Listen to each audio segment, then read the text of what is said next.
Okay, we're diving into a story today that is just huge. It's a claim that could genuinely rewrite the books on mathematics. So let's get right into it. So here's the headline. A brand new paper is making this absolutely extraordinary claim that it has solved a problem that has left the greatest minds totally stumped for more than 160 years. The question on everyone's mind is, could this actually be it? Now, at the center of all this is something called the Riemann Hypothesis. And look, you really don't need to be a math genius to get why this is such a big deal. Basically, back in 1859, a mathematician named Bernhard Riemann proposed that there's a hidden perfect pattern inside the prime numbers, the fundamental building blocks of all numbers. And we're not just talking about some obscure little problem. It's the Mount Everest of math. If you could prove it, you'd basically have the secret blueprint for the primes, the hidden logic to their chaos. So many other big ideas in math are just built on the assumption that it's true. It is without a doubt the Holy Grail. Which of course brings us to right now, and this incredibly bold new claim that someone has finally reached the summit. Two researchers, Jennifer Buliaki and Andrew Elliott, just put out what's called a preprint, sort of an early draft of a scientific paper. And I mean, just listen to the language they use. They're not messing around. They claim a complete proof. That's some serious confidence. Their argument gets super complex, mixing geometry and physics. But the core idea, it's really beautiful. They basically say that if any of these special numbers, these zeros, were to step off this perfect line, it would create an impossible instability. It would be like a black hole suddenly losing its event horizon. It just can't happen. It's a really powerful and almost intuitive idea. But here's the thing. A beautiful, intuitive idea doesn't automatically make it true. And to really understand why we need to be cautious, we have to look back at a fascinating and kind of tragic story from the history of this exact problem. So let me introduce you to the Merton's conjecture.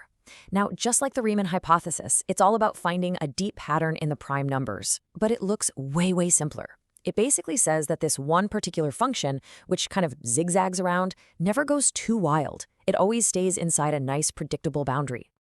And here is the absolute kicker. For decades, everyone knew that the Merton's conjecture was actually stronger than the Riemann hypotheses. What that means is, if you could prove this simpler-looking idea, you'd prove the Riemann hypothesis automatically, kind of like a two-for-one deal.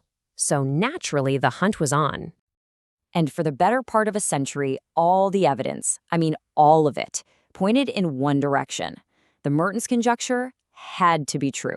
It just had to be. People threw every computer they could at it. They graphed it for millions of numbers, then billions, then trillions. And every single time, the function behaved perfectly. It stayed neatly tucked inside its little boundary. It didn't even get close to the edge. The evidence was just overwhelming. And then, in 1985, bam, two mathematicians proved it was completely, totally false. Despite everything everyone had seen, despite all that evidence, eventually, it fails. This is what really drives home the difference between evidence and proof. We still don't know the exact number where it fails, but we know it's bigger than this one. A 10 followed by more than 8 quintillion zeros. It is a number so mind-bogglingly huge that you could never, ever hope to find it just by checking on a computer. All right, so let's bring it back to today. With that powerful history lesson in our back pocket, how should we be thinking about this new, exciting claim for the Riemann hypothesis? That story about the Merton's conjecture teaches us a really humbling lesson. In mathematics, your intuition, your gut feeling, even mountains of computational evidence can be super misleading. The only thing that counts is 100% rigorous logical proof that every other expert can pick apart and verify for themselves. And that verification process, it's a real journey. It starts with a new idea, right? That gets shared as a preprint. But then the hard part begins. That's when experts all over the world get their hands on it and try to break it. They check every single step. That's peer review. And only after it survives that process can people start to agree that, yeah, maybe this is it. So this new Buliaki-Elliott paper, as exciting as it is really only at step 2. It's a fascinating new idea for sure, but the most critical step, that intense global peer review, that's all still ahead. It could take months, maybe even years, before we know for sure. So what's the big picture here? The Riemann hypothesis is still one of the biggest mountains to climb in all of science. We've got a really bold new approach on the table, which is awesome. But history, especially the story of the Merton's conjecture, tells us to be patient. We know that evidence isn't proof. The crucial thing now isn't celebrating, it's the slow, careful, and vital work of verification.